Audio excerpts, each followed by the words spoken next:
recording here. Good morning. Passing around the formula sheets. If you're not here, or if you'd rather have a virtual copy, then I posted it, not in general, in course material. Now we have I like to hold back on it a little bit because it's kind of big, right? And so it should just be the one page, but it's double-sided, and so it looks something like this. And like I said, I reuse them for the tests, and so if they're clean enough, but this one's yours to study with, and then I'll bring fresh copies for the tests, because otherwise I have to check them all, and that's kind of annoying. Was that in the ceiling? Let me see here. I'll just mute everyone for good measure here. Oops. There. Okay. So, like I said, I hold off on bringing the formula sheets. Is this the extra stack? Nice. I was saying they're different print qualities, so pick a nice one. You deserve it.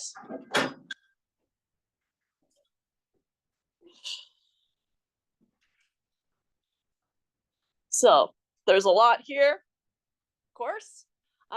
Anyone else not get a formula sheet yet? No, everyone's good. Okay. We're going to pick away at all these things, right? But one of your jobs is to really get to know the formula sheet. I put a lot of clues on the formula sheets, and I point them out as we go. Obviously, I'm not trying to hide them, but I want you to really kind of use your formula sheet kind of in your favor, not just as just a list of formulas, right? They'll help you remember what to do and what things are, and as we work through it, you'll kind of see what I mean. And so here, and we'll work, I don't have a pointer in here, but we'll work kind of like a newspaper style, right? Starting in the top left and then over to the right-hand side and then the next page, right? And so we'll kind of work through these methodically, okay? And so here today in chapter 2, we're working on what we call descriptive statistics, right? We learned last day that statistics are measurements from a sample, right? And so descriptive statistics are what? Measurements that describe information from the sample, right? So we only introduced the mean last day, okay? But before I go to our review, how rude. I posted a ton of assignments. There's a normal assignment and an Excel assignment for numerical data, and then a normal assignment and an Excel assignment for categorical data. Yeah. Some of these are long, some of these are short, right? I wouldn't say long. None of the assignments are long, but kind of have more stuff in them. If that makes sense. Okay.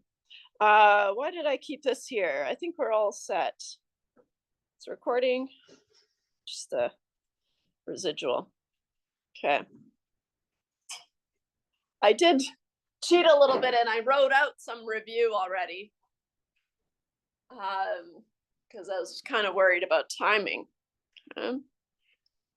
But before I forget, let me just bring our formula sheet in here so that we can, I'm just going to introduce it here. Oops. That's just to bump it to the top. So from your formula sheet, I'll bring this in here so we can look at it.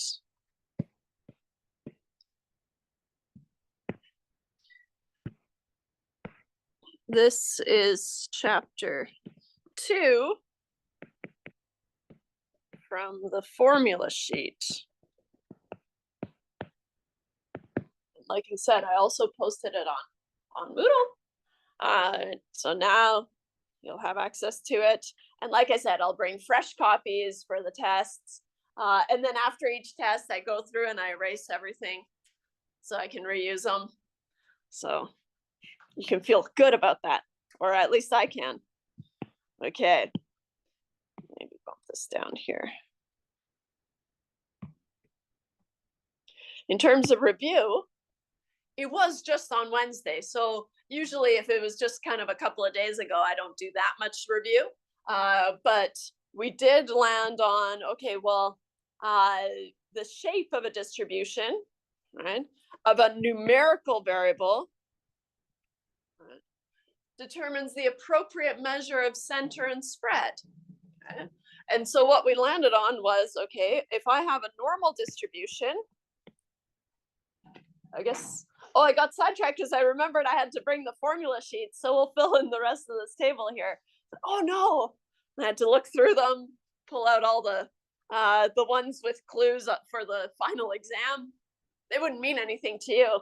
I remember seeing that somewhere. Right. Oh no. If you have a normal distribution, then the most appropriate measure of center, or kind of the best measure of center, is the mean, which we also said is the average. But we sound more sophisticated if we call it the mean. Right? I switch between the two depending on what sounds best, but usually we call it the mean. Okay? In terms of the spread, what we're going to start with today is we're going to use the standard deviation. Okay? So the standard deviation will be our best measure of spread if we have a normal distribution. Okay? If we have a non-normal distribution, then all we said was, okay, then we're going to use what's called the median. We're going to introduce the median today. So the median is the best measure of center if you have a non-normal distribution. The problem is you're able to calculate the mean for a non-normal distribution. It's just not a good measure of center anymore, right? And so that's the caution. And if you have a non-normal distribution, then we use what's called the interquartile range, which we broke down that word. And from here on out, I'm going to abbreviate it IQR. And if we have a glimpse on our formula sheet, let's move this up here again. Nice. Then here, this little guy's from last day. See how there's a lot on here? You only need one of these. In fact, maybe even none of these. X bar is the notation we use for the sample mean of X, right? So I have some variable X and it's a sample and I've calculated the mean of it. And how do you do that? Well, we use the sum of the X's over N. Okay. You could rewrite that as 1 over N times the sum of the X's. That's the same thing, right? So you can kind of ignore that, or write out x1 plus x2 all the way to xn over n, which eliminates that summation notation, right? I wanted to introduce the summation notation, which is fun to say, fun to do. I think the more I say it, the more it's fun to say, fun to do. Okay. Then you'll start to believe me, maybe. Because this is where we're going to pick up this hot mess over here. All these summations, right? So we need to have a good handle on the summation notation, but it's nice to see it in kind of a way that we're familiar with and comfortable with. Okay? So it just says, add up all your X's. Okay? Here I've got a subscript. Here I don't. Pretty willy-nilly. Technically, we should have a subscript, but we don't really need it. Okay? for our purposes. But if you've done calculus and things like that, that might bother you, not having the subscript there. But for us, nah, we don't need it. And so today, what color can I use? How about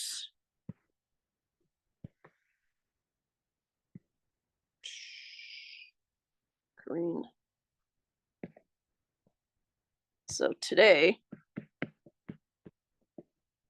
we're going to introduce S squared, which is the variance. If I take the square root of S squared, I'm left with S, right? And so S is the square root of the variance, which is the standard deviation.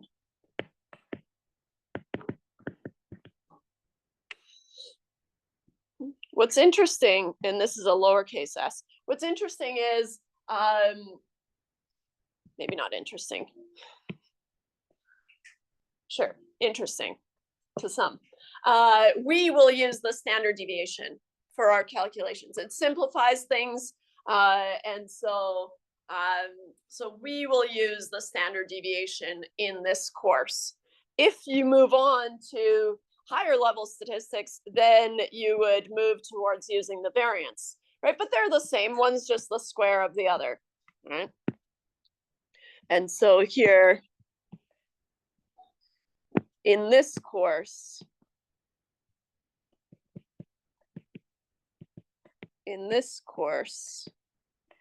we use the standard deviation.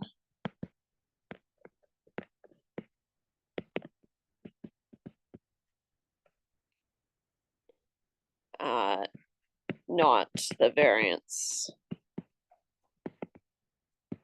So in terms of what I need you to know for the variance is that it's just the standard deviation squared and vice versa, right? The square root of the variance is the standard deviation, right? So just knowing that relationship, which means on your formula sheet, right, all these formulas for the variance S squared, right, you can kind of ignore them. I'm not going to use them, right? They're there for completeness, okay? And it's just two ways of rewriting the same thing. So you can use either of these formulas if you want. I tend to use this one for the variance, but you can use the other one as well. I think I have an assignment question that makes you practice doing both. Okay. And we'll get through the rest of the formulas, but they're just itty bitty, right? We got to tackle this standard deviation first. Okay. Any questions before we do? Okay. So I guess last thing I want to say is a statistic is a measurement from the sample, right? Measurement from the sample is a statistic. Notice the S and the S, right? Just to kind of help you get there. Whereas a parameter, remember, is a measurement from the population, right? The P and the P go together. So this is going to be a measurement from the population. We introduced it last day, so I'll start weaning you off of defining it every time. But if I say parameter, you need to know that, okay, that's something from the population, right? And if I say statistic, you say, yeah. No, if I say statistic, you know it came from a sample. Okay. So in terms of the things that we're about to calculate, right, we can calculate the mean, the notation for the mean from a sample. We use X bar typically, or anything with a bar over it, right? If you've collected GPAs, you can put GPA bar, just throw a bar over top, and that's the average GPA. Okay. Whereas if it's the mean from the population, then we said we're going to use mu, right? This fancy Greek letter mu.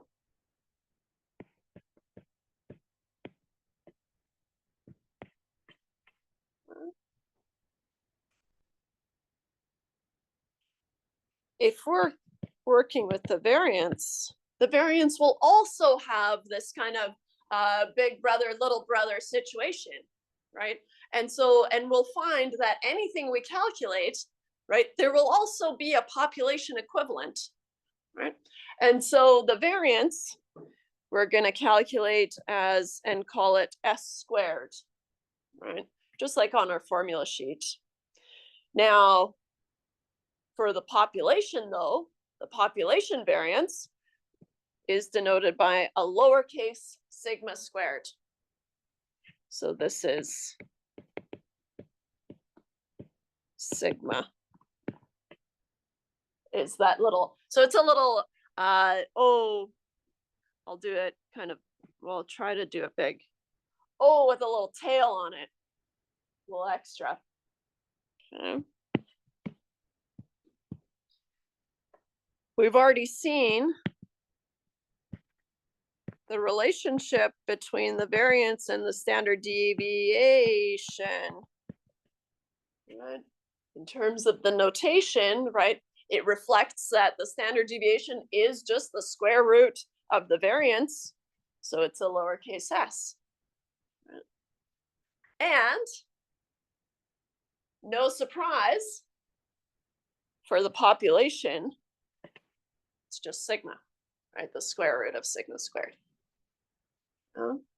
So we need to keep track of these little animals here, right? But these Greek letters, they're from the population. If you've calculated something, or if I've given you a calculated value, they have to be from a sample. Because if I know about the entire population, I wouldn't ask you to guess what something is, right? And so it just doesn't make sense. And so if it's something that we've calculated or I've calculated and given to you, right, it's a statistic. Okay? Then, and I'm getting ahead of myself, but we hypothesize about the population, right? I think the mean is this, right?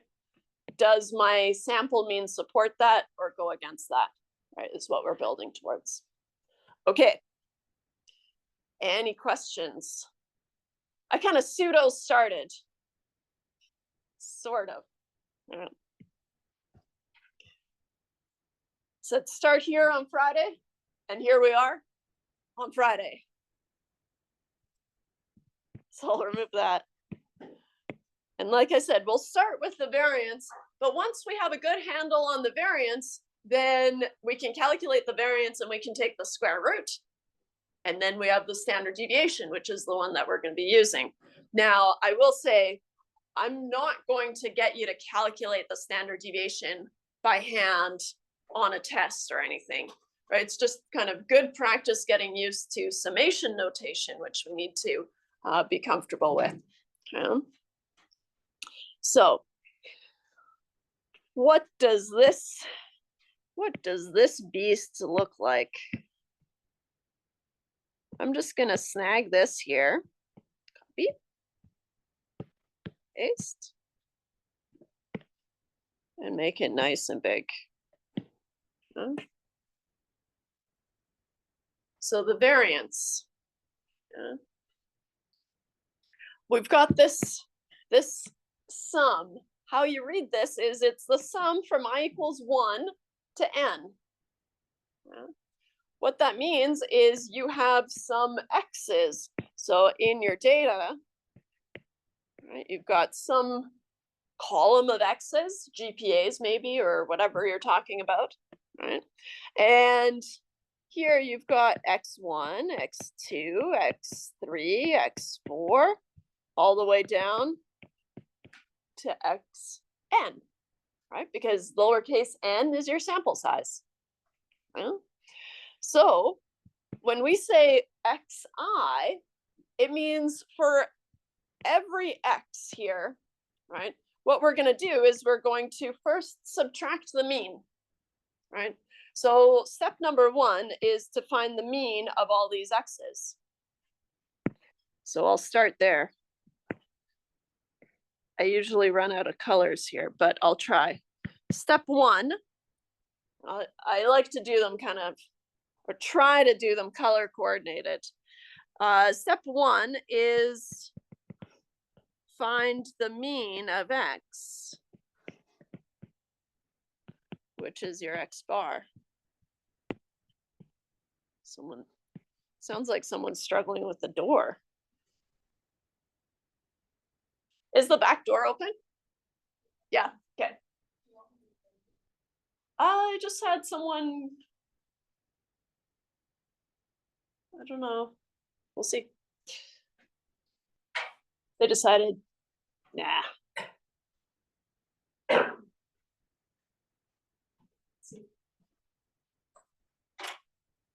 Do you need a room? This one here? Yeah.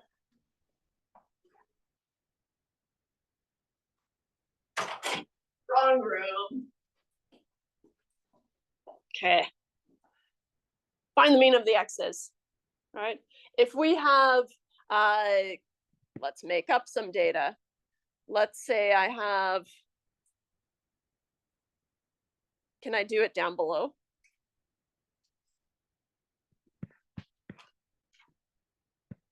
Three, 2, 5. These are just numbers, right? 6. I don't know what I've measured. 10. That's good enough.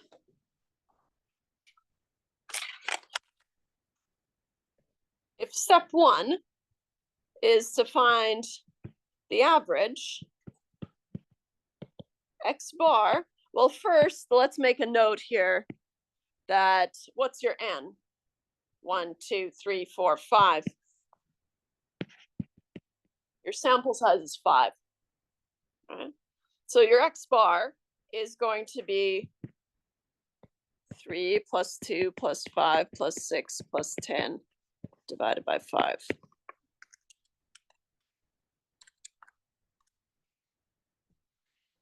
You get 26 over 5, which is roughly 5.2, where it is 5.2. That's good, because I just made those up, and it could have been really nasty carrying that decimal. Phew, worked out. Okay, so that's your first step, is to find the mean. Intuitively, if I asked you, okay, can you figure out a way to tell me what the spread is here, right? One of the ways that you would maybe land on, maybe not right away, but maybe land on, is, okay, well, how far is each value from the mean, right? That's a good measure of spread, right? And we call that deviation, right? And so then that's exactly what we're going to do next. From each x that we have in our data, we subtract the mean, right? So we figure out how far from the mean is each of these values. Some of them are going to be below the mean, and some of them will be above the mean, and that's okay, right? We've got a method in place to deal with that, right? With that square coming up. But for now, right, we're just looking at the deviation. Let's see, I'll use purple. So step 2 is calculate the deviation of each x from the mean.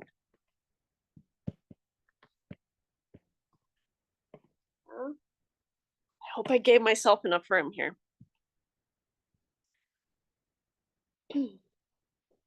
So going to our example then, I think I have xi minus x bar.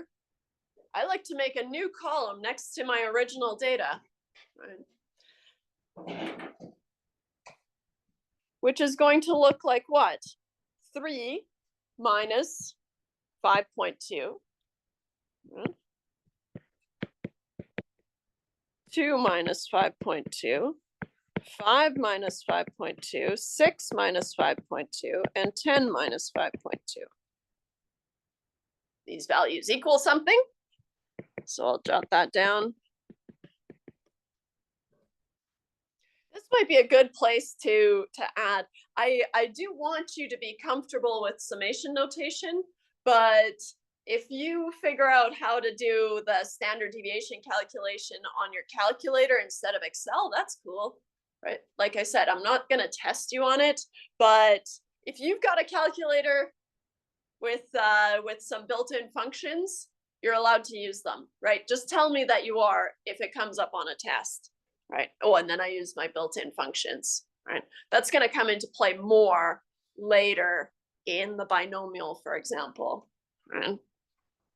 Okay, 3 minus 5.2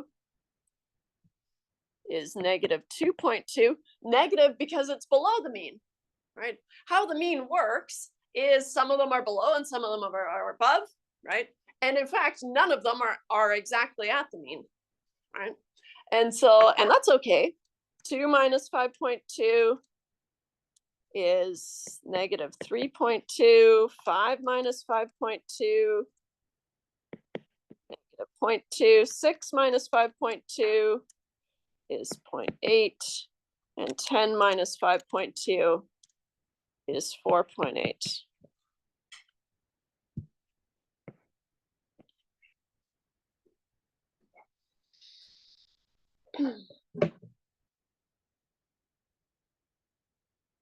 Okay. So now we have kind of how far from the mean are all these values, right? We need to kind of collect those somehow. Yeah. And what we'll find is that, okay, if I do negative 2.2 plus negative 3.2 plus negative 0.2 plus 0.8 plus 4.8, womp womp, 0, right? And that's just how the mean works. Okay, so to get away from that, because we don't have zero spread, there is spread around the mean, right? We can see it. So to kind of work around that, what we do is we need to turn these distances positive somehow, right? And on a future slide, it kind of goes through our options, but I'll tell you here instead, and then we'll skip that slide. What's one way to turn a negative value positive? To take the absolute value, right? Takes the absolute value. That's one way to do it. But what we landed on as a field, I guess, is squaring the deviations does a better job, right? And so if we square the deviation, so if you take a negative number and you square it, it becomes positive, right? Unless you forget your brackets on your calculator, right? So if you're squaring a negative number, it has to become positive. That's a fact, okay? And so that leads us to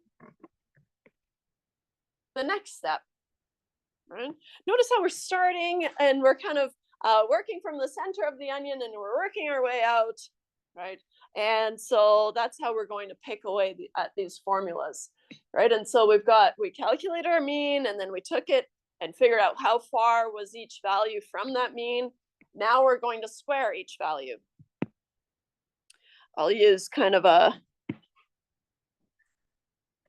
boring color here. So now square each deviation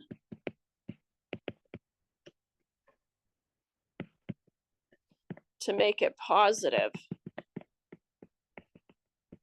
If you forget to do that, then they'll just add up to 0 and you're left with nothing. Okay. So now I make a new column. I can't talk today. There, I make a new column and I do xi minus x bar. That's from before, but now I square it.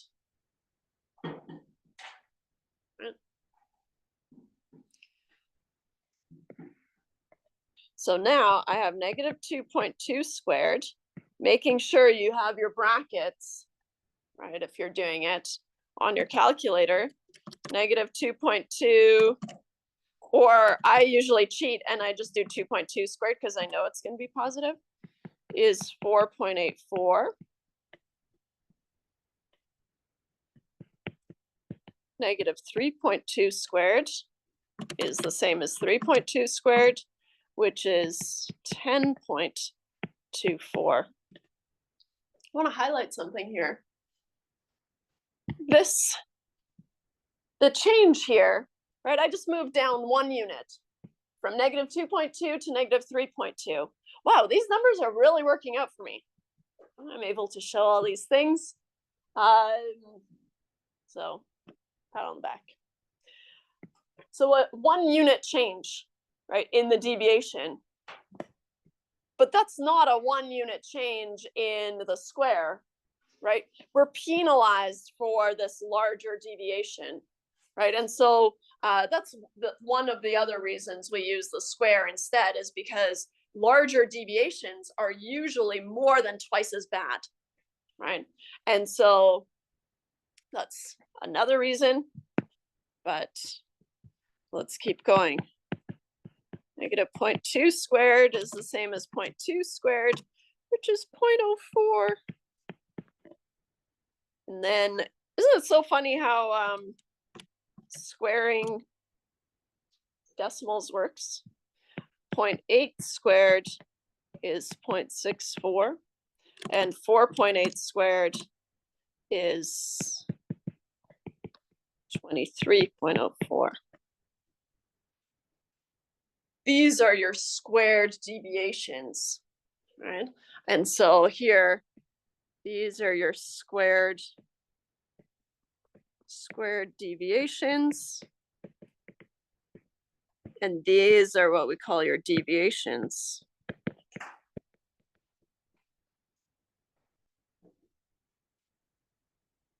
Okay. Good. We're picking away at this thing. Next stop, summation. What does this say? So now I put a circle around it. I'll use pink this time. Now I need to add up all the squared deviations. It's what it's saying, right? Do all these things, then add them all up. Okay. So for sum, and maybe I'll say, or add sum the squared deviations.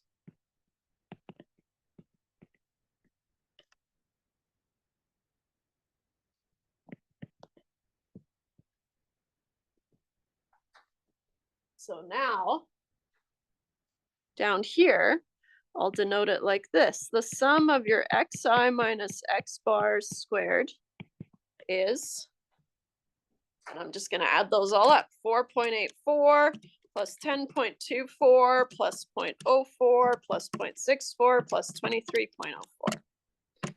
And I get 38.8.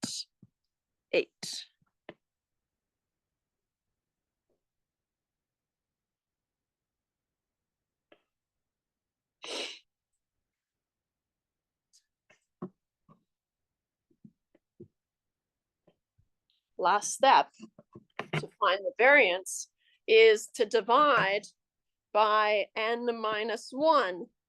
And if you think about the mean for a second, right, then we divide by n. And so it's kind of tempting to just divide by n, but there's a lot of theory behind it. But it just gives, so dividing by n minus 1 gives us a better estimate than just dividing by n.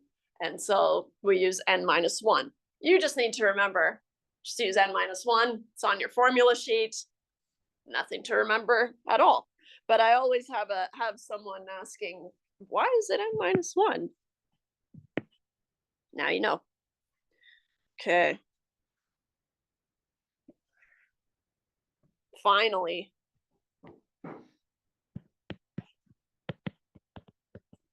divide the sum by n-1.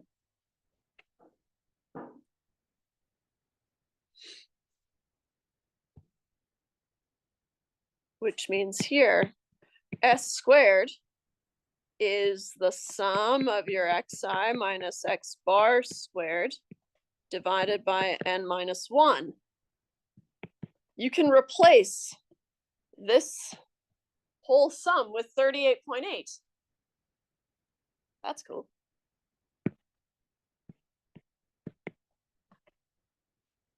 And n is 5. 5 minus 1. I'll write it out. 38.8 divided by 4.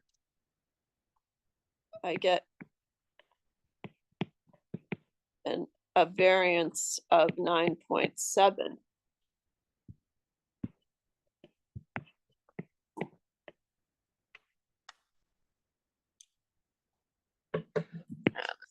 Like a squared.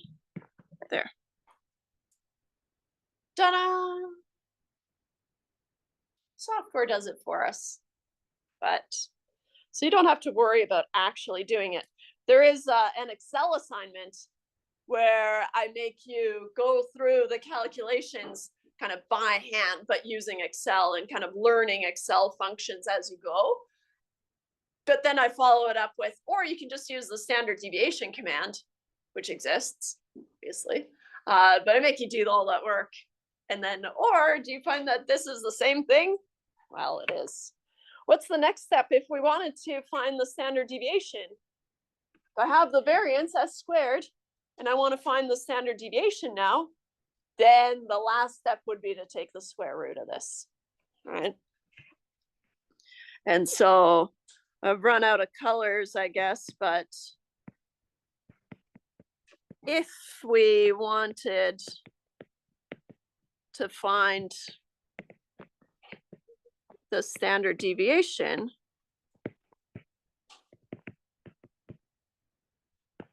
the last step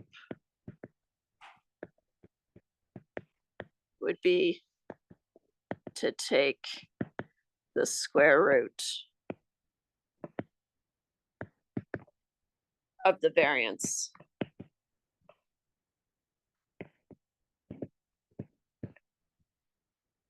I'll do it kind of a 6-ish, right? We were asked to find the, or I asked you to find the variance, but therefore the standard deviation is the square root of 9.7. Whoops, where is it?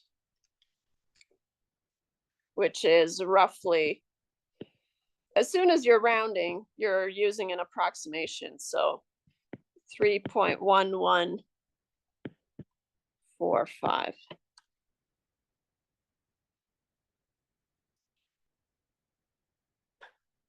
Students always want to know, how many decimal places? How many decimal places do I need to keep? Well, it depends. So here, I rounded up to 5 here at the end, kind of lost interest. If I was to have to use this later in my calculations, I would probably go a few less decimal places. But if this is the end of the road, you can just keep as many as you can, right? So it depends. Okay. We did a lot, so I'm gonna kind of skim through these slides because I squished it all onto this page. I am personally very pleased with my spacing because I just jumped in here, but show off. All right. Kind of fun. tackling a formula like that. It looks scary, but if you pick it apart and go slow, it's okay. Any questions about it? Or we keep going? Okay. So, like I said, why do we use the squared deviation in the calculation of the variance? Well, to get rid of negatives, as we saw, if you just add up all those deviations, they add up to 0 because that's how the mean works. Okay. But also to weigh larger deviations more heavily, right? So if we think about, right, a parabola, I promise I won't do this too often. But if you remember, x squared looks like this, right? A parabola. Okay. Then if you have x equals 1, then 1 squared is 1.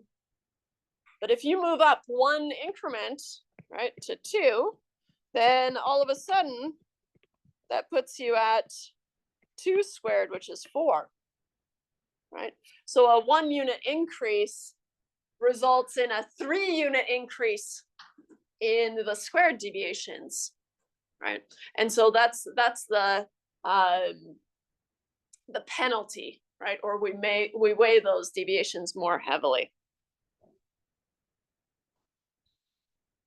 So the standard deviation, like we said, is just the square root of the variance. And now that we know how to calculate the variance, we just take the square root and then we have the standard deviation. Okay. One of the problems is if we have units on our variable, which we usually do, right? And so if we're talking about the hours of sleep per night that some group of people get, okay, then your units might be hours, right? And we're talking about the spread now, not the average, but the standard deviation is 2.03 hours, whereas the units for the variance would be hours squared, and that's why we don't use those until later statistics, right? Because it's harder to think about hours squared. Okay. But that's just a little fun tidbit. Okay. Kind of a fun phenomenon that we're going to revisit, but nice to introduce here. If we have the mean is probably, I guess we don't really know what it is, but if I move down, let's say the mean is at 2 or 6, right? And I move down 2.03, 2.03, 2.03, and then I move up 2.03, right? Move 3 standard deviations out from the mean. I'll have captured all of my information. So that's kind of a fun, cool tidbit. Right? And that's going to work pretty much always. Okay? So one of the ways that we're going to figure out if something is extreme or not is to determine, well, how many standard deviations from the mean is it? Right? And so that's what we're building towards. Okay. Good. That's the mean and the standard deviation. That's if you have a normal distribution, right? You will always be able to calculate them, right? If you have a numerical variable, but they're only appropriate if they're normal. Okay? So then that makes your first step visualizing the distribution and checking the shape. Now, for a non-normal distribution,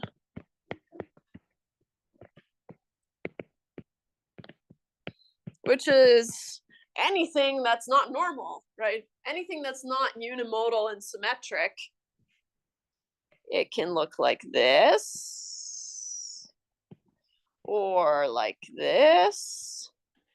And those are the ones we'll focus on in this course, but it could even look kind of weird like this, right? That's not unimodal and symmetric, something else, right? So it's non-normal. The median, right? We already saw that the median is the one that we should be using if we have a non-normal distribution. Oh, but just as a reminder, this first distribution we say is skewed to the left, right? Because it's skewed in the direction of the tail. Skewed left, and this one is skewed right. Or negative skew, positive skew if you prefer. So it's always skewed in the direction of the tail. That's a little review from last day. So the median is the value that splits the data in half when ordered in ascending or descending order, but that seems weird, right? Then you'd have to sort from largest to smallest, and gross.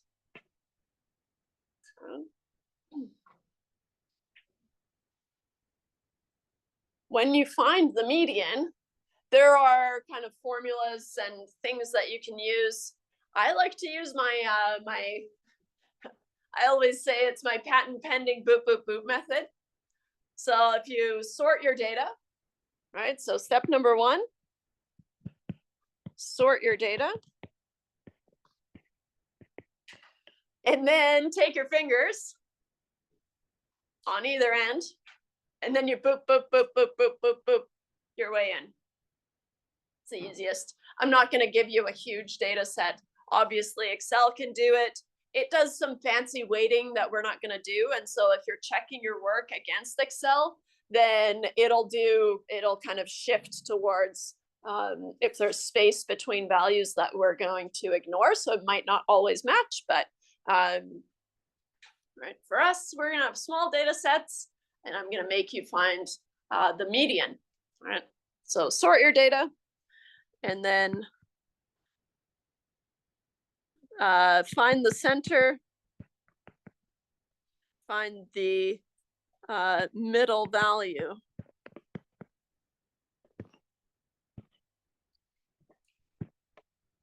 Fine, I'll put it here using the boop, boop, boop method. Should put the quote around the method too, because it's not a real method, but it's the quickest and the easiest. And so you'll start on the 0 and you'll boop, boop, boop, boop, making this 2 the median. If there are an even number of observations, then what you'll do is you'll end up landing on 2 values, right? Then, sort of confusingly, we take the average of those 2 values. I say it's confusing because we're finding the median, but it works.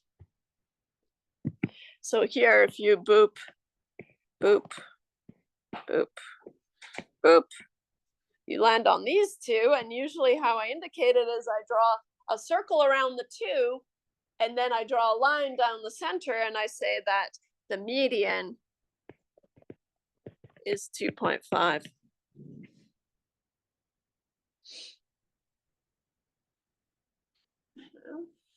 So kind of 2 different ways of finding the median, depending on the scenario. Okay.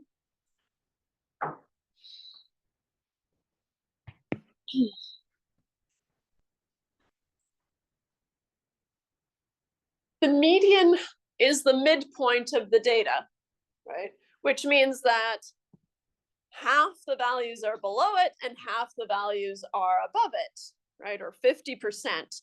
And so we call it the 50th percentile. Okay? And so the 50th percentile, or any percentile, or the, usually we call it the kth percentile, just a generic K. The kth percentile has K% of the data below it. Has K% of the data below it.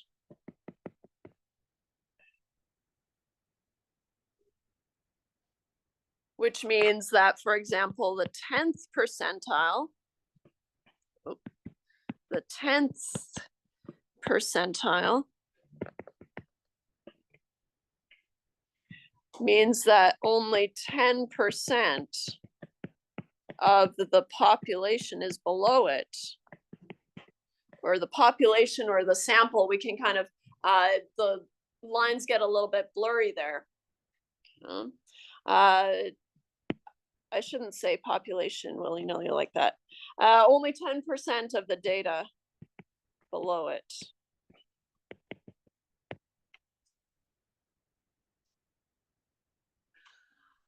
I've seen things where, I don't know, I have to score in the 10th percentile. Well, that shouldn't be very hard. You just have to be better than 10% of all the scores, right? What they probably mean is I have to score in the 90th percentile, right? Where only 10% of the scores are higher than those, right? And so you want to be careful that the number percentile is what's below it. And then, of course, because we know how percentages work, right, out of 100%, then the rest is above it. Okay? So, by that logic, the 25th percentile, right, has 25% of the data below it, and therefore 75% of the data above it. And we call it the first quartile, right? Split our data into quarters, then that's how we get to our first quartile, right? Which we denote by Q1. The 50th percentile is the median, right? We don't tend to call it Q2, but if you wanted to, you could call it Q2. I tend to just write out the median, right? The word median.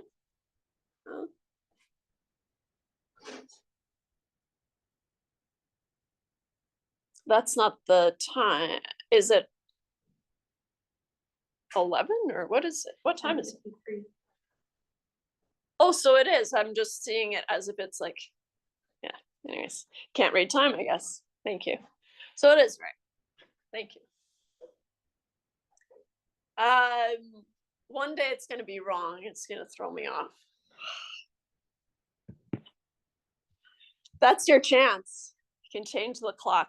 Because I usually don't check it until halfway through. Tricks of the trade, I guess, for you to know. 75th percentile, same thing, but now I have 75% of the data below it, and then the remaining 25% above it. And so then that's the third quartile, right? I've got 3/4 of my data below it and a quarter left. Okay. So the distance between Q1 and Q3 is then the middle 50% of the data. Okay.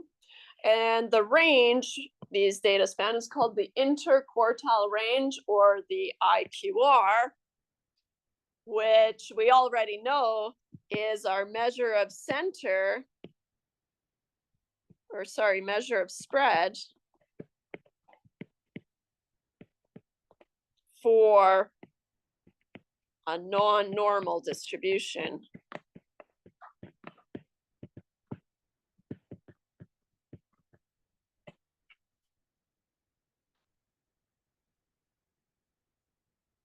Ta-da.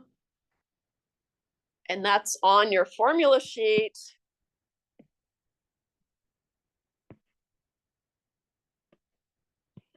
I'll grab this whole thing, whole kit and caboodle.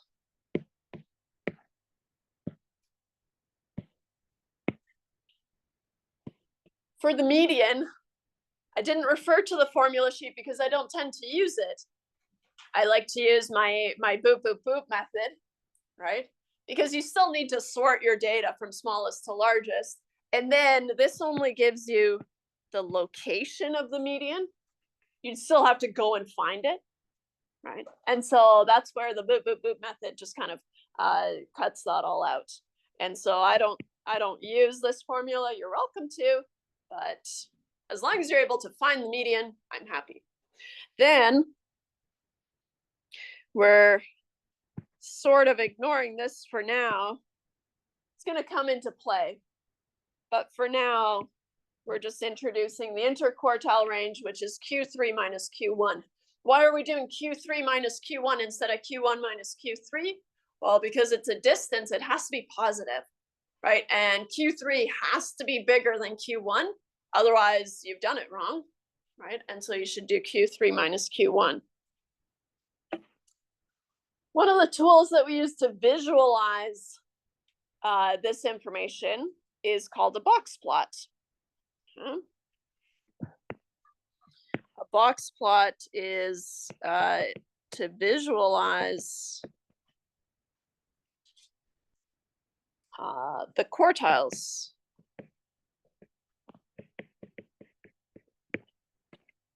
Okay. Giving it away is the name, the box plot. And so the box here, this, you start with a box, or usually you start with this line here, which is the median. This is the scale, right, of your numerical variable. Okay. And so then the first thing that you do is you draw your median. Software does it for you, of course, but you draw your median. And then you can draw your Q1 and your Q3. This one, I'm used to making them subscripts, but they didn't, so I'm trying to be consistent there. All right, Q1 has to be less than Q3. And so this distance here is the interquartile range.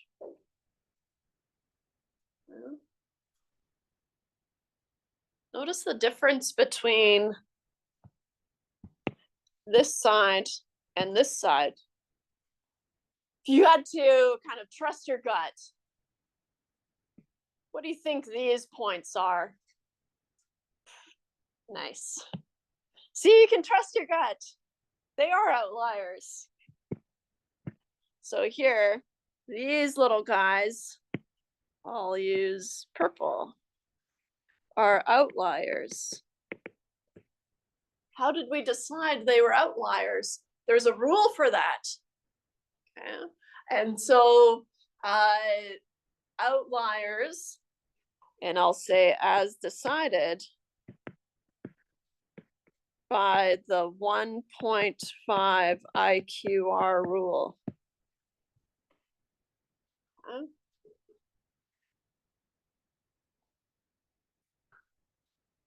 Okay, it's the 1.5 IQR rule. Well, we know what the interquartile range is, right? That's this distance here. And so the rule says, okay, whatever that distance is, right? If it's small, then if you move far away, then you're an outlier, right? But if it's large, then we allow for kind of further distance before we call them outliers, right? And so what we do is we take this distance, the interquartile range, and we multiply it by 1.5, okay? Which means that I'm allowed to go up from Q3 a distance of 1.5 times the interquartile range before I start calling them outliers. And I'm allowed to move down from Q1 1.5 times the interquartile range before I start calling them outliers. Okay? So it gives us this kind of concrete, no, because you're bigger than, I don't know, 35, these are considered outliers. Okay? So here, this is Q3. So we are allowed to go up from Q3. Up takes me plus 1.5 times the interquartile range. Plus 1.5 times the interquartile range. Oops. I'll rewrite that. Versus down, if I'm moving down from Q1, then I'm going from Q1 minus 1.5 times the interquartile range. Those lengths aren't the same, right? The reason for that is probably what's happened is that distance might be down here somewhere, but there was no more data. Your box plot still only represents the data, right? So if you don't have data there, then you tighten up what we kind of adorably call whiskers. This is a whisker. Right. And so then we can tighten it up to the smallest value in your data set. Right. And so the smallest or minimum value in the data.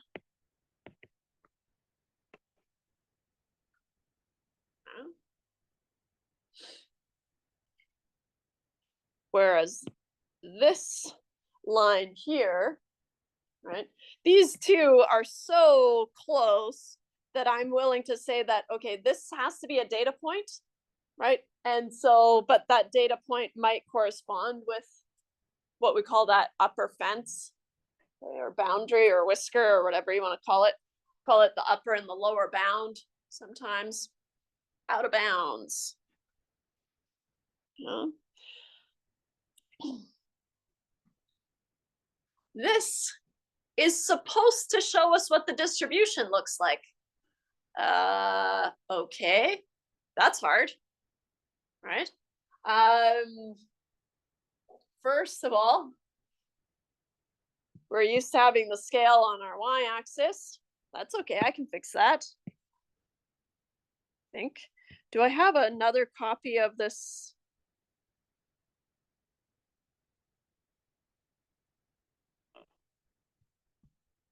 Can I use this one instead? I think it's the same. It's just, oops. Copy. We're kind of used to seeing distributions like this, maybe. Copy. They're not going to line up, but it's okay.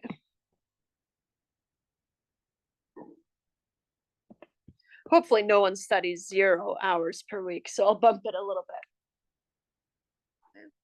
Ish. That's still not very helpful, right? If we're thinking about a histogram, right, then usually we're able to see something like this, right? And so what you want to think about, right, this does show us that. Ugh. How? And how? A smaller distance, right? The distance between the minimum and the first quartile, that's 25% of the data, right? And so going back to what it is showing, I have 25% of the data. Then in this distance, I've got another 25% of the data, right? From Q1 up to the median, right? So here I've squeezed 25% of the data. What does that mean in terms of kind of, so in that short distance, I've got a huge amount of data, right? A quarter of my data. So tight distances mean that there's a lot of information there, right? Or a lot of data points happening there. Same thing here, another 25%, which means that this distance here is how long it takes to cover the last 25%. You had to translate this into a shape, right? What might that look like? Probably something like this, right? Got a ton of data, and then it takes time, right? So you can use the box plot to figure out what the distribution is, versus a normal distribution would look like this. You'd have your box, everything symmetric or roughly symmetric.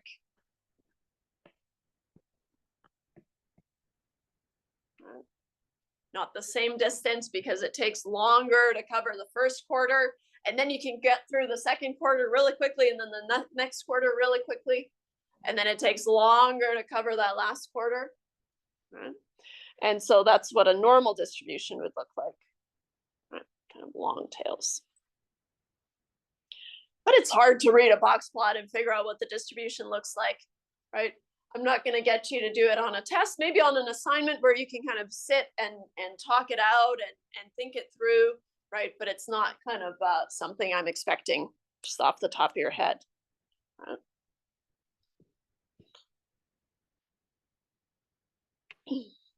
So like we said, the whiskers of a box plot are allowed to extend up to 1.5 times the interquartile range away from the quartiles. And so on your formula sheet, now I'll bring it in. I scratched it out earlier, but you do have the 1.5 IQR rule for outliers. I noticed last term that for some reason I've got Q3 plus 1.5 times the interquartile range followed by Q1, which is kind of illogical, but sorry about that. Maybe I'll change it. But like I said, I keep reusing these and I want them to all be the same, obviously, so it gets hard. But doesn't matter. The interquartile range, right? And this is the 1.5 IQR rule for outliers. First, you calculate your interquartile range, then you find those bounds or your whiskers, I guess. In this example, let's say we have an interquartile range of 10. Okay. Then we've got Q3 is 20 and Q1 is 10. And so then the max upper whisker reach is going to be 20 plus 1.5 times 10. You have to be really careful that you do the 1.5 times 10 first, right? BEDMAS or PEMDAS if you're from the States, or some version of that, right? Brackets first, throw some brackets on multiplication and then addition. Okay. So 1.5 times 10 is 15 plus 20 is 35. And then same thing, 1.5 times 10 first. Right? It's a common mistake that I see, right? Someone does 20 plus 1.5 and then times 10. Then you'll never have any outliers. That's one way to do it, I guess. Illegal math, though. Okay. And then the lower bound, right? The lower bound goes all the way down to -5. You can't have -5 hours of sleep per night, I think it was, or studying, or, well, you shouldn't do negative studying. So it makes sense that we capped the whisker at the smallest value inside the data.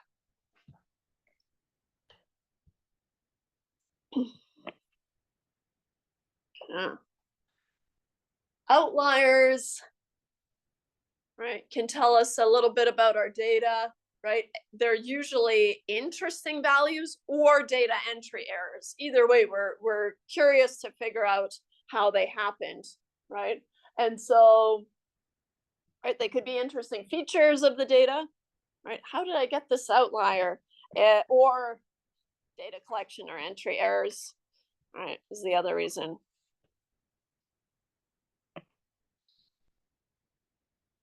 IQR, are we going to be given the quartile values, or is that something that you can?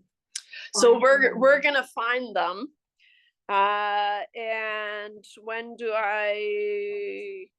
Yeah, we're gonna get there. Maybe we should do it now. Now is a good place to do it. Because the robust statistics, we've kind of already talked about that. So it's okay. Let's do an example. Oh, before I say example here, maybe, sorry.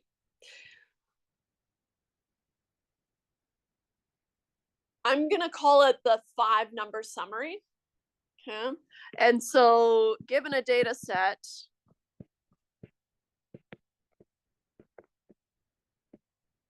we can find the 5-number summary.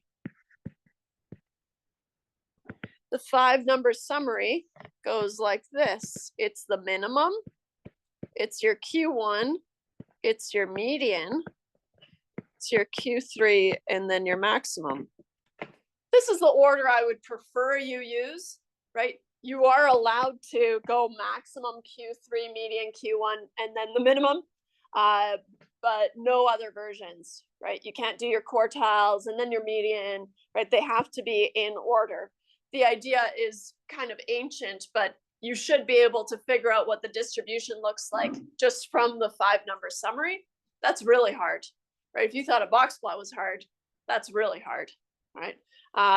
But we still use the 5-number summary more as a test question, right? Find the 5-number summary, because then you have to be able to find the median, the quartiles, the minimum and the maximum. Those are easy, right? Hopefully. Okay. But we haven't talked about how to find the quartiles. You already have the skills because you know how to find the median. What's the first quartile? Well, that's going to be the midpoint or the median between the minimum and the median, right? Just break it up into quarters. Here you broke it into half, then you break that into half and you've got your quarters, right?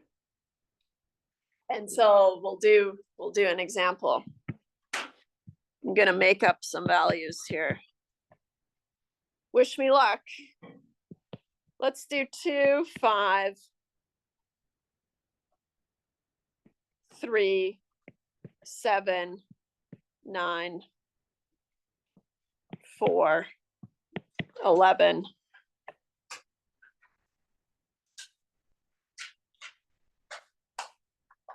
That's a good place to start for now. Like I said, we're going to be working with 12 values tops, right? I just can't make up values that easily. Okay.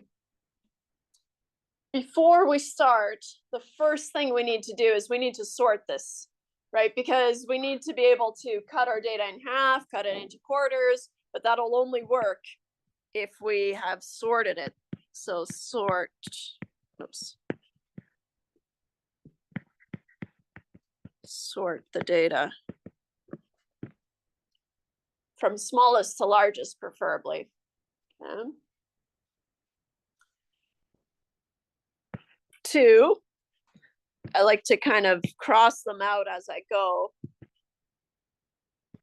3, 4,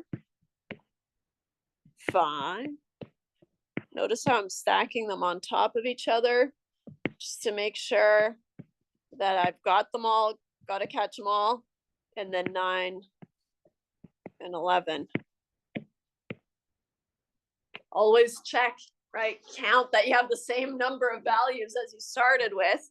Otherwise, you'll want to start over. 1, 2, 3, 4, 5, 6, 7. 1, 2, 3, 4, 5, 6, 7. So our sample size is 7. Nice. So you could use that formula on your formula sheet. I don't, right? Now that they're sorted, now I can take my fingers, right? And I'm on the 2 as well, and on the 11, and then you boop, boop, boop, and I land on this 5, which means that the median is 5.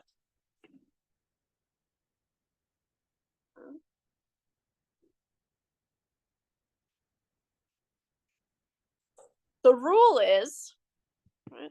So next thing I want to do, well, you can put it in here. It's 5, right? We'll use this 5-number summary. The minimum and the maximum, those are easy gets, right? Let's jot those down, 2 and 11. Easy once you've sorted it, right?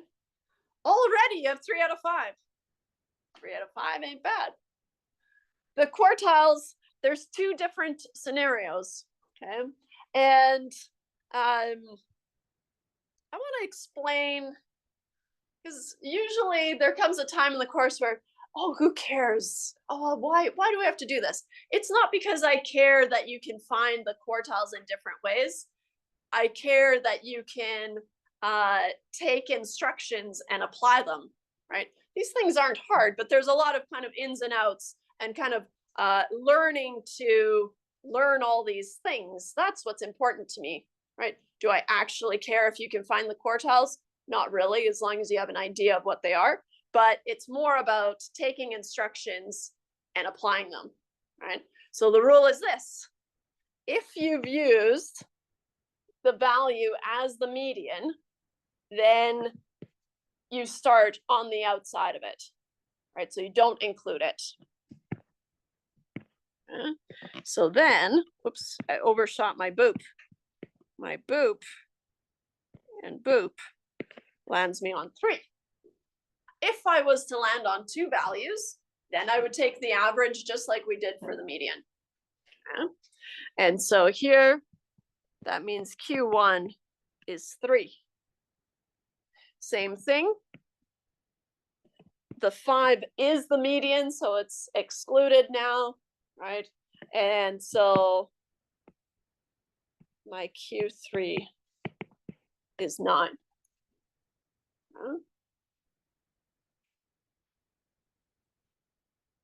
So I have 3 and 9.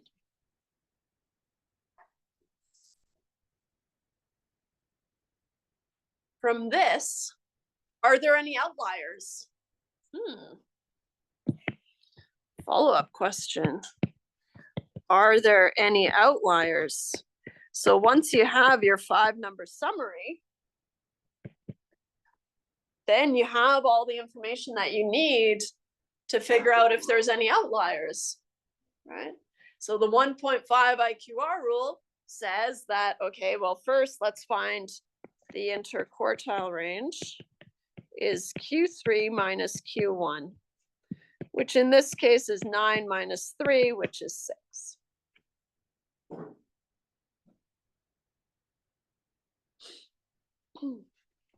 Which means on my lower bound or lower fence or lower whisker or whatever you want to call it, that's going to be going down from Q1, right? So from Q1, I'm allowed to move down 1.5 times the interquartile range before I start calling things outliers. And so Q1 minus 1.5 times the interquartile range. 1.5, oh, that's kind of funny. 1.5 times 6 is 9. So Q1 is 3 minus 1.5 times 6. 3 minus 9 puts me at -6. What I do, because I have my data here, this is an itty-bitty example, right? But because I have my data here, what you can do is you can take this -6 and imagine where it would fall. Maybe somewhere, because this is now a number line, you've sorted these, right? And so -6, let's do that here.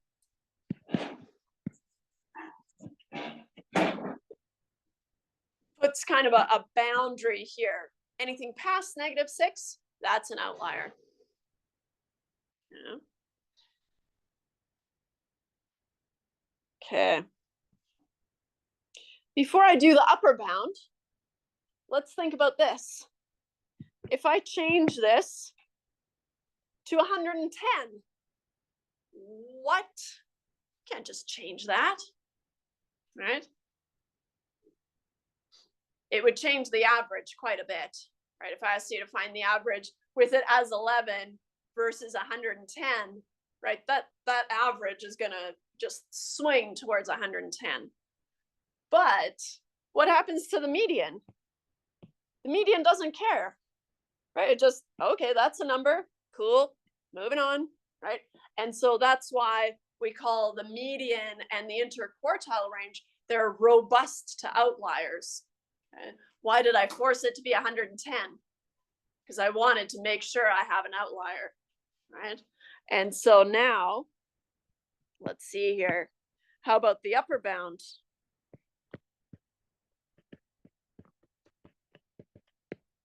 From Q3, I'm going to move up 1.5 times the interquartile range. So from Q3, Q3 was 9. 9 plus 9 is 18. So now, if I take this 18, anything beyond 18, I'm going to consider an outlier. Notice that the 18, it's not part of my data. I have my data, right? That's not going to change. I'm not adding values, but it's a boundary. Okay? And so now, because I made it 110 instead of 11, right? 110 is an outlier versus if it was just 11, right?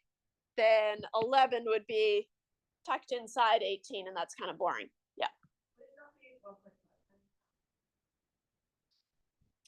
Oh, I jumped a step because the interquartile range is 6. I know, but I'm dealing with this page break here. I want to keep it on the same page. Sneaky. Versus 11, which would not be an outlier. Right? Versus 11, which would not be an outlier.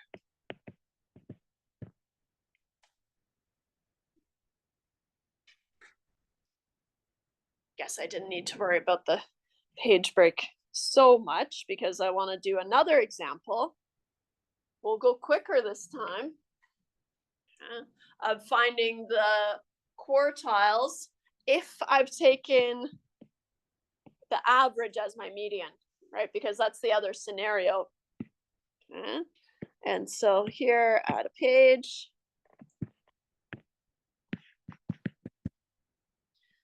As an example,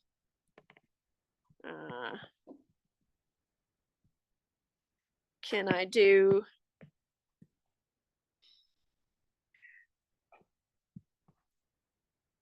I'll do them sorted. They're going to be sorted. Don't forget to sort them later, though. Let's do 4, 7, 9, 10, 14, 17, 20, 21.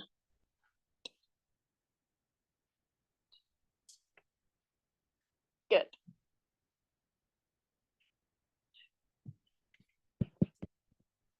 Find the 5-number summary.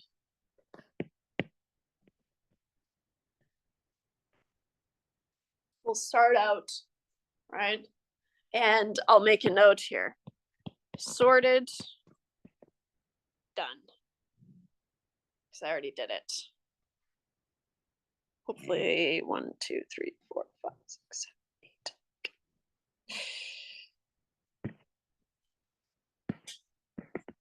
First, we'll write out our 5-number summary, the minimum, the Q1, the median, the Q3, and the maximum. You want to write them this way, usually, because like I said, the goal is to be able to look at the distance between these numbers. And if there's a long distance, it means that there's not a lot of data in that stretch, right? That's hard to do, but that's the kind of old school reasoning.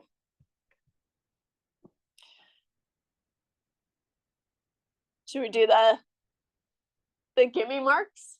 The minimum and the maximum? We can do that. Maybe I'll use a different color. 4 and 21. For the median, right? You always start by finding the median and then you use it to find the quartiles. Yeah? And so let's see here. I'll try to draw my boops. Boop, boop.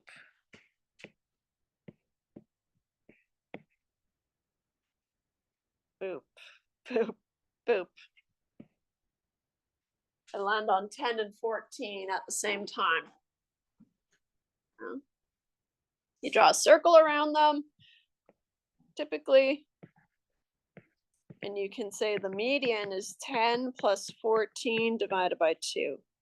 And this is where if you're using Excel, then you'd get a slightly different number because it would figure out, okay, where are the weights better, but we just take the average. 12. Nice. And again, right, this could be 210 or some version of some bigger number, and it doesn't affect the median, right? It's robust. Now, in this scenario, I haven't used either of these numbers as the median, right? So in this scenario, then we count from that value, right? We're allowed to use the 10 because it wasn't used as the median, it was used to find the median, right? But technically the median is at this line, right? So from 10 and 4, then I land on 7 and 9, which means that Q1 is 7 plus 9 divided by 2, which is 8.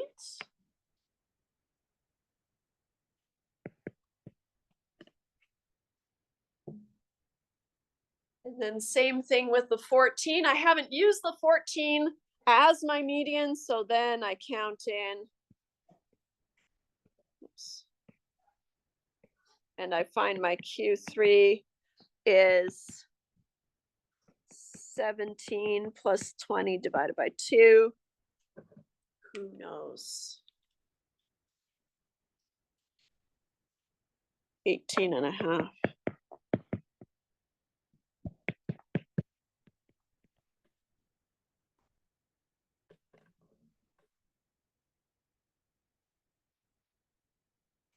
Which means your interquartile range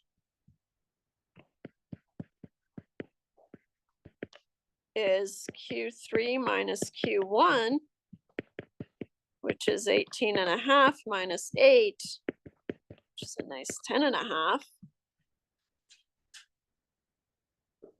And then anything 1.5 times that from the quartiles, each of the quartiles is an outlier. Let's just go ahead and do it. But before I do, let's do 1.5 times the interquartile range once, so you don't have to do it twice. 1.5. I know that seems lazy. 1.5 times 10.5 is 15.75. So on my lower bound, I'm going to go from Q1 down 1.5 times the interquartile range.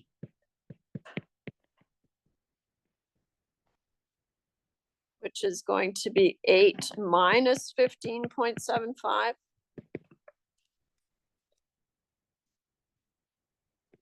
Negative 7.75.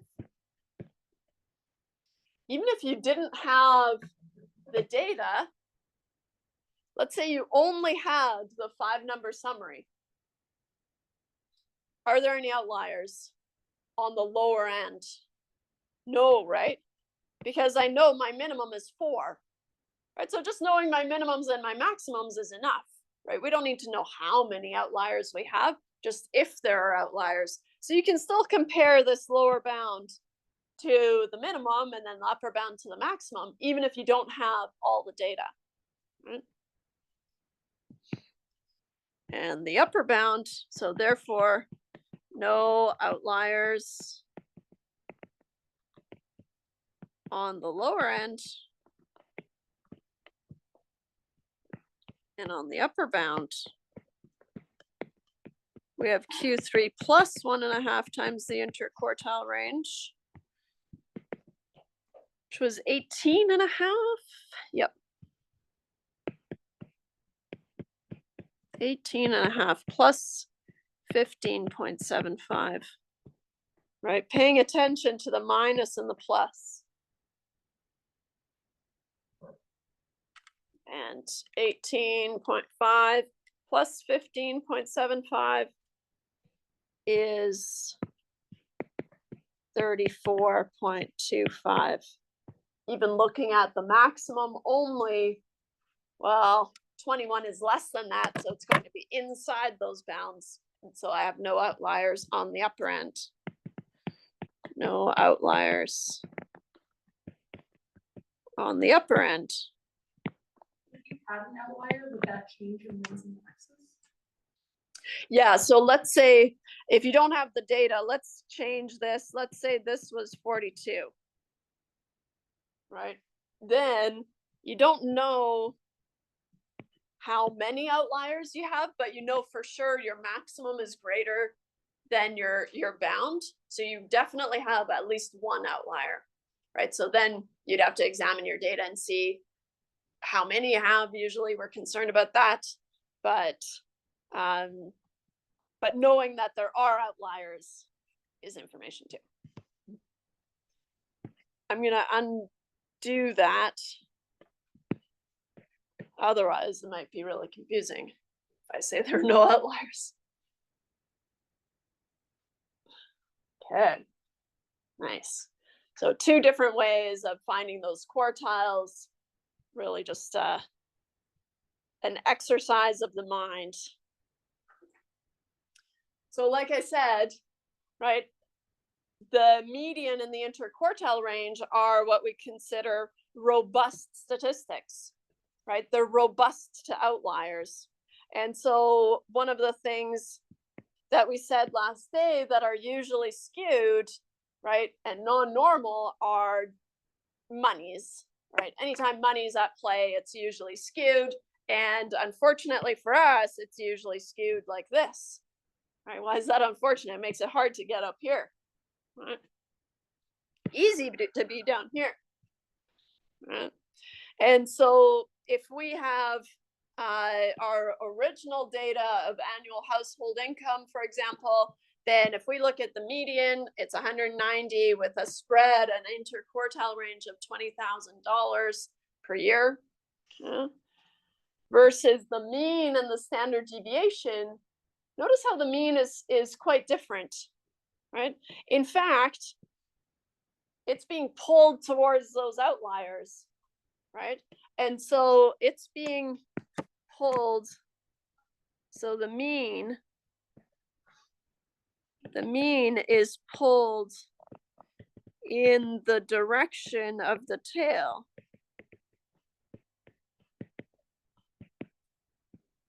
That's why it's a bad measure of center if you don't have a normal distribution, right? If you have non-normal data, then it's going to be pulled and kind of swayed in the direction of the tail, right? The spread, right, depends on the data as well, right? So it's not robust, right? Robust, I'll finish this sentence. Robust to outliers. Robust is one of those words that's kind of fun to use, right? Robust, it means like strong and kind of steadfast, right? And so we don't use it very much though, do we? Start incorporating it. It's pretty robust. If you change your largest value to $10 million in the original data set, this is what would happen to those measurements. Notice how the median doesn't change. The interquartile range doesn't change, right? Stays steady. Whereas the mean goes running towards that 10 million and the spread just blows up, right? Trying to capture that 10 million that we moved our largest value to. If you move your smallest value, I don't know why you would do that, to 10 million, right? Switch it to change it. Simple in your Excel spreadsheet, change it to 10 million. The median is changed just slightly, right? The interquartile range holds steady, but the mean and the standard deviation are all over the map, right? And so robust statistics, the median and the interquartile range are more robust to skewness and outliers than the mean and the standard deviation. Yeah? And so for symmetric distributions, we use the mean and the standard deviation, but for skewed distributions, we use the median and the interquartile range, just like we've been harping on all day and last day, I feel like.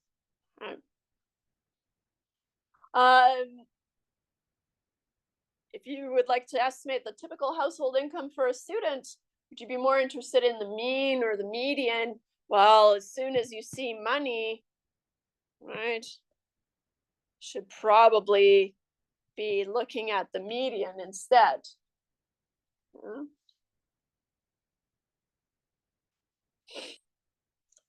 If this distribution is symmetric, so if you do have a normal distribution, yeah, then what happens is the center, which is also the median, is the mean, right?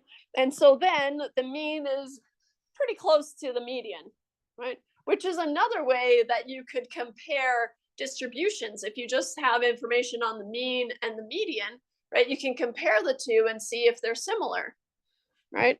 And so you can kind of flip this on its head and say, if the mean and median are similar, they don't have to be exactly the same, but are similar, the distribution is likely normal.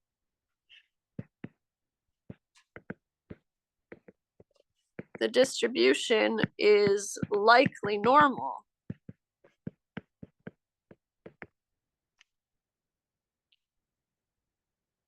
Whereas if it's skewed or we have outliers, right, then we use the median, and that's because, like we said, if it's right skewed, right, skewed to the right here, looks like this, then your median would be kind of holding steady over here, and your mean would be pulled towards your tail. Right? Whereas if it's left skewed, bless you, something like this, then your median would hold steady over here where we kind of expect the center to be, and your mean would be less than the median, right? Because it's being pulled in the tail or pulled towards the tail, right? And if you forget, right, then you can always do a quick example, right? Jot down 3 numbers and then make an outlier in one of the directions and see how things change, right? It's going to be pulled towards the outlier. Okay. Which is most likely true for the distribution of percentage of time actually spent taking notes in class versus on Facebook, Twitter, etc. So now we have, well, first let's describe this distribution, right? If I had to kind of drop my limp spaghetti on here, I would probably generalize, I guess it's a percent, so I should end it at 100-ish. 110% of the time.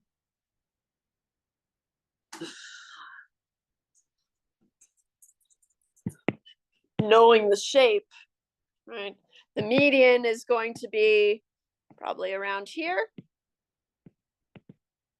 versus the mean might be somewhere down here, pulled towards the tail, which means that the mean is less than the median.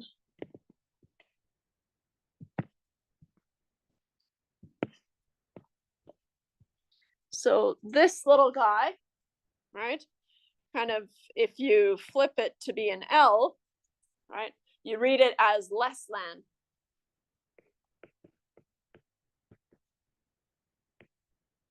If you want to use words instead, you're more than welcome to, right? Because I know these the inequalities can be difficult.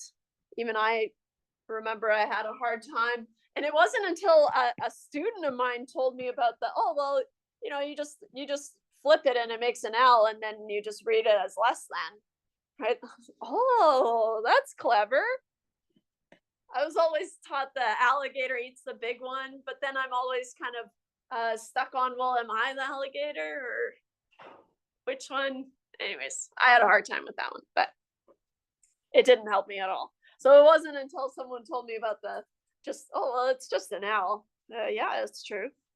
I need you to be able to read inequalities, right? I will use inequalities, but you don't have to use them if you don't want to, right? Words are fine, right? Less than, greater than, less than or equal to, that kind of fun stuff, right? As it comes up. Okay? But we do need to be able to read it. So then, mean is greater than the median. No, mean is less than the median. That's good. What does this mean? The mean is roughly the same as the median. No, impossible to tell. That's probably never going to be the answer. So you can just eliminate that right away. I'll cross these out too. Good measure. Okay.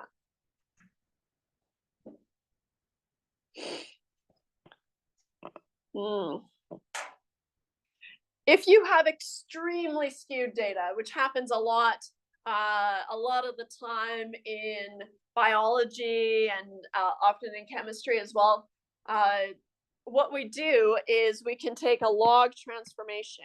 Okay, that's the most common transformation. There are other transformations, but all it does, and they forgot a critical piece of the puzzle here on the axis. So the number of basketball games attended looks like this. Everyone's kind of in the 0 to 10 range, and very few people are in the 10 to 70 range, right? And so to get a better idea of what this looks like, right, we can take the log, right? Thinking about exponents and logs, maybe. We're not going to use this. I just need to talk about it. We can take the log and it kind of spreads out your data. But that means that your interpretation has to be about the log of the number of basketball games attended, which is really hard to communicate, right? And so that's why we don't do it in this course, but it is something that you can do. Blah, blah, blah.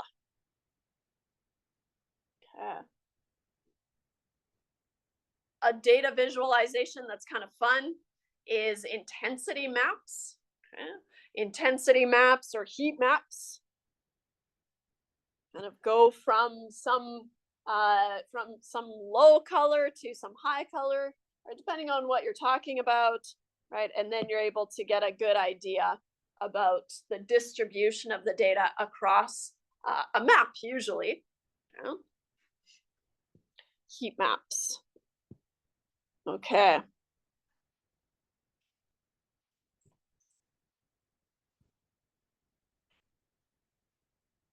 Can I just introduce it?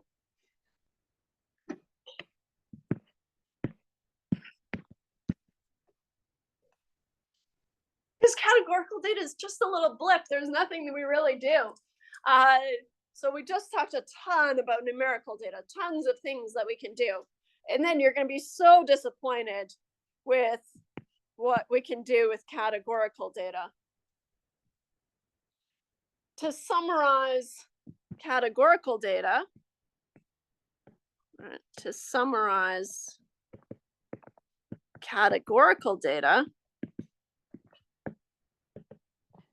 we usually use what we call contingency tables, right? Categories, all we can really do is count things in each category, right? 30% of students felt this way, right? 40% of students have a car that's black, whatever, right? We could go and take a sample of cars in the parking lot. That might be fun, but too cold right now. And when we want to be outside, we'll be way past it, so it doesn't work. But a contingency table looks like this. Whoops. This one's kind of a funny example that every term I think, I think I'm going to change that because how weird is it? The contingency table below shows the distribution of students' genders and whether or not they're looking for a spouse while in college, getting that MRS.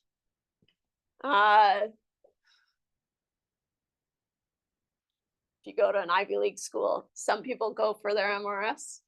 Got your gender, that's a categorical variable. And whether they're looking for a spouse, yes or no, that's a categorical variable. So here we actually have information on 2 categorical variables, right? So we've got, oops, I should circle this. 2 categorical variables are being summarized with counts, right? And we'll revisit this in the next chapter next week, so I'm not going to spend more time on it today because, well, I'm running out of time. But so to summarize categorical data, we use tables, counts. To visualize categorical data,